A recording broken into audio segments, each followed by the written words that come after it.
নারী শয়তান থেকে খারাপ, শয়তানে জাতরা। ওই জন্য দেখবেন খ্রিস্টানেরা পাদ্রীরা বিয়ে করে না, ওরা বিয়ে করবে না। কি করবে? ওরা আবার মিলন করবে। সন্ন্যাসী। ইসলাম নারীদেরকে কতটুকু মর্যাদা দিয়েছে তার আগে আপনাকে ইতিহাস, ভারতীয় জাহিলিয়াত কিছু জানতে হবে, আরবীয় জাহিলিয়াত জানতে হবে, খ্রিস্টান ইহুদি তাদের ব্যাপারে জানতে হবে, তাহলে আপনি সচেতন হবে। মা বোন চলেন এবার আমরা হাদিসের দিকে যে আয়াতটা পড়বো। হাদিস, প্রথম হাদিস পড়বো। মা আয়েশা রাদিয়াল্লাহু তাআলা আনহা নিজে বর্ণনা করছেন, কিতাবুন নিকাহ, এখান থেকে ইমাম বুখারী আলাইহি রাহমাত বর্ণনা করছেন যে মেয়েদের বিবাহটা কেমন ছিল আগে। মা আয়েশা নিজে বর্ণনা করছেন মেয়েদের বিবাহ কই ধরনের হতো। তিনি নিজেই বর্ণনা করছেন জাহিলিয়াতের যুগে মেয়েদের 4 ধরনের বিবাহ হতো, 4 ক্যাটালগে বিবাহ হতো। 1 নাম্বার বিবাহ তিনি নিজে বর্ণনা করছেন। 1 নাম্বার বিবাহ হতো বর্তমানে যেমন করে লেনদেন হয়, আদান প্রদান হয়, এইরকম একটা বিয়ে সেই সময় কিন্তু ছিল। নাম্বার 2 নম্বর নিয়ম ছিল, বিবাহর নিয়মটা মাপন ভালো করে কান লাগান। বিবাহর নিয়মটা হচ্ছে যখন কোনো একটা ছেলে একটা মেয়ে দুজনে যখন বিয়ে হয়ে গেল, বিয়ে হওয়ার পর যখন প্রথম পিরিয়ড, প্রথম মাসিক যখন মুক্ত হয়ে গেল, ভালো যখন হয়ে গেল, এমন সময় স্বামী বিবিকে বলতো, বিবি রে, ও আমার বিবি, আজ আমি তোমাকে আজ থেকে এলান করে দিলাম, তুমি আমার কাছে আর ঘুমাতে পাবে না, শুতেও পাবে না। তোমাকে কি করতে হবে? তোমাকে সামনে যে ছেলেগুলোকে তোমার পছন্দ হবে, ভালো পরিবারের ছেলেকে তুমি পছন্দ করে নাও, আর পছন্দ যাকে হয়ে যাবে তার বাড়িতে তুমি থাকবে, তার বিছানায় থাকবে, তার সঙ্গে দিন রাত তুমি কাটাবে। কতদিন পর্যন্ত? যতদিন পর্যন্ত তোমার পেটে বাচ্চা না আসবে। তার মানে নিয়মটা ছিল, স্বামী বলে দিত, বিবি তুমি যাও, ওই ছেলেটাকে পছন্দ করেছে, ওর সঙ্গে তুমি জেমা, ওর সঙ্গে তুমি মিলন করবে। আর মিলন করার পরে যে পেটে বাচ্চা যখনই চলে আসবে, যখন পেটে বাচ্চা সম্পূর্ণ হয়ে যাবে, তো পৃথিবীতে যখন ভূমিষ্ঠ হবে, তখন এরপরে তুমি আমার কাছে আসবে। আগেরটাই যদি থেকে যেত তো থেকে যেত, দিয়ে ওটা একটা বিবাহ হতো, এটা বিবাহর একটা নিয়ম। এখন যদি ওটা করে দেয়, মেয়ে ছেলে একদম ছক্কা চালিয়ে দেবে। যদি ওই এটা হয়, না হলেও তো পরকিয়া মায়েরা করছে, বোনেরা করছে, ছাড়বে না তো, ওটা পেন্ডিং এ রাখেন। বলবো পালাবে বাকি কটা, তখন ওই বাজারটা বলবো, তার আগে বলবো।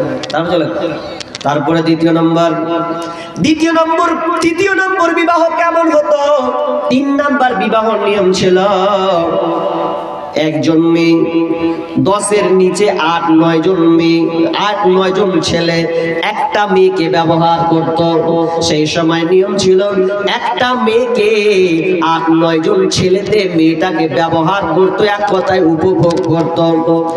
ওই 8-9 জন ছেলে একটা মেয়েকে ব্যবহার করত।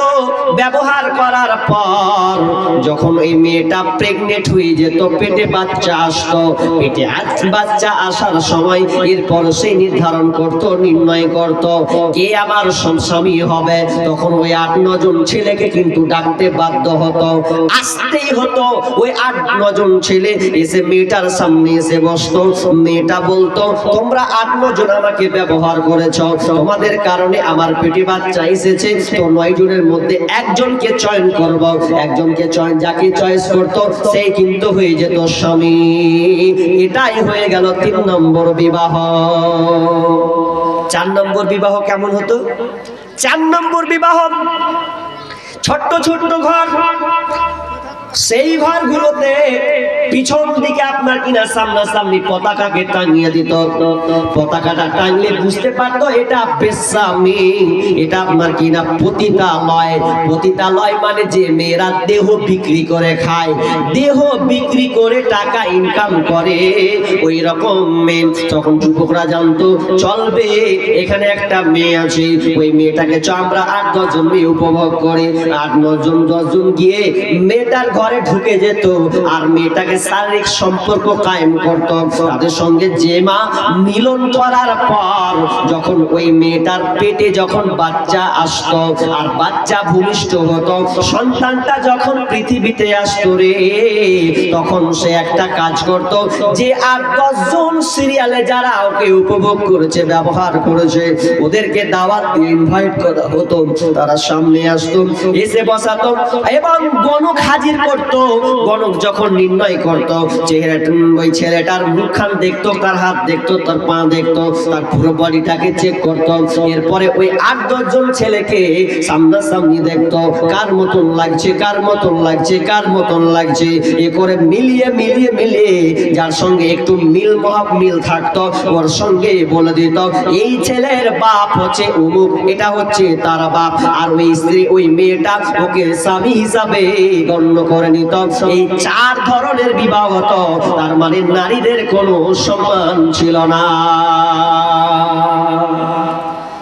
নারীদের সম্মান নাই।